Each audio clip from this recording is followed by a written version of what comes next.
Bonjour à tous. Après une première vidéo où je vous avais expliqué comment les mathématiques pouvaient prédire le pic d'épidémie du coronavirus, je vais faire ici une deuxième vidéo pour vous expliquer comment valider cette approche. Donc nous allons faire aujourd'hui en fait un voyage dans le passé et un retour vers le futur à travers ces courbes qui vont représenter des évolutions prédites dans le passé, vérifiées dans le présent et estimé dans le futur. Donc le logiciel que nous utilisons sera exactement le même. Il s'appelle MATLAB. Et j'écris un code, le même code que je vais utiliser que dans la vidéo précédente, basé sur un modèle. Donc je rappelle très rapidement ce qu'est un modèle. C'est la représentation d'une réalité, la traduction en équation mathématique.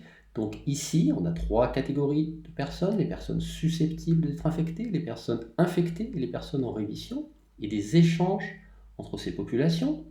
Un taux de rémission qui est supposé constant de 1/17, c'est-à-dire qu'une fraction de 1/17 de personnes infectées guérit chaque jour, et un taux de transmission qui, lui, va être dynamique, au sens où il va évoluer dans le temps, comme on l'a vu, dans un des scénarios qui sera le scénario privilégié ici. Donc ce taux de transmission correspond à la probabilité de rencontre entre une personne susceptible et une personne infectée et la probabilité de transmission de l'épidémie.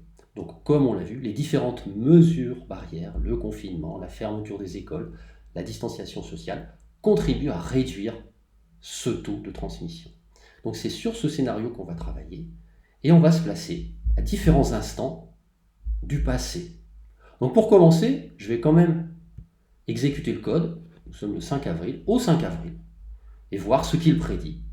Donc voilà, donc nous avons à nouveau 4 courbes que j'explique rapidement. Ici, ce sont les données jusqu'au 5 avril, partant du 1er mars, de décès, de personnes guéries et de cas confirmés.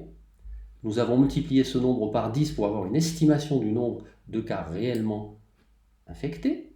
Et ensuite, nous avons modélisé un taux de propagation, taux de transmission, à partir de ces données, donc ce taux qui décroît, comme vous le voyez ici, avec deux scénarios. Un scénario avec déconfinement et relâchement, je dirais, c'est-à-dire que les habitudes se perdent légèrement à cet instant, ou alors un scénario parfait, où les habitudes continuent après le déconfinement.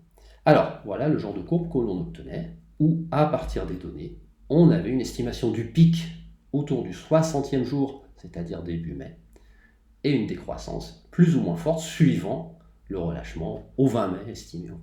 Donc voilà. Et là, je vais faire tourner ce code, par exemple, en me plaçant, c'est la magie de la simulation numérique, on peut se placer dans le passé, ici, 33e jour, c'est-à-dire 2 avril.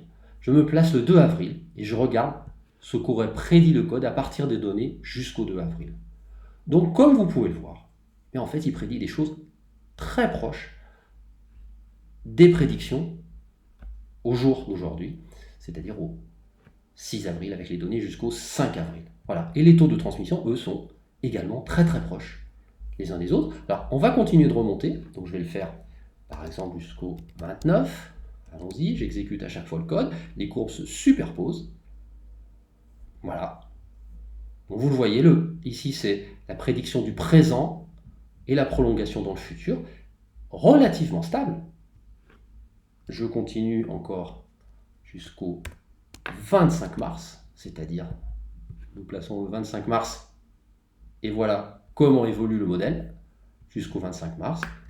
Et je vais aller jusqu'au 21 mars, donc le confinement avait déjà été mis en place, le 16 mars me semble-t-il, et surtout les habitudes avaient été prises, puisqu'il faut considérer une dizaine de jours avant que les principes, les choix effectués se répercutent. Donc vous voyez quelque chose d'intéressant aussi, c'est que ce taux de transmission, lui, n'a pas bougé, que l'on se place le 21 mars jusqu'au 5 avril, il a toujours cette forme-là, et la courbe est reproductible, quasiment reproductible. Bien sûr, elle n'est pas à l'identique, c'est tout à fait normal, mais aussi bien les valeurs d'épidémie maximale ainsi que l'instant autour du 1er mai, entre la fin avril et le début mai, sont reproduites.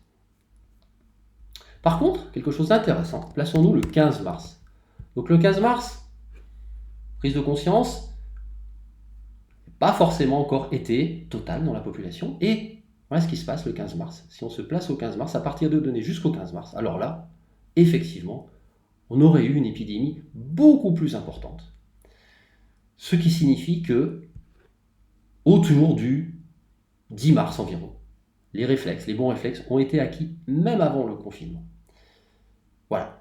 Donc, si j'efface ce scénario très pessimiste, je me retrouve ainsi avec une série de scénarios, je répète, des retours vers le futur à partir du passé, qui donnent tous environ le même type de courbe, un pic aux alentours de la fin avril, début mai, peut-être même avant, puisqu'on a l'impression que ce pic a tendance à se rapprocher, et dans tous les cas, au mois de mai, une décroissance à la condition, comme vous l'avez vu, que ces taux de transmission respectent bien la décroissance, c'est-à-dire que les mesures acquises le restent et demeurent dans la population.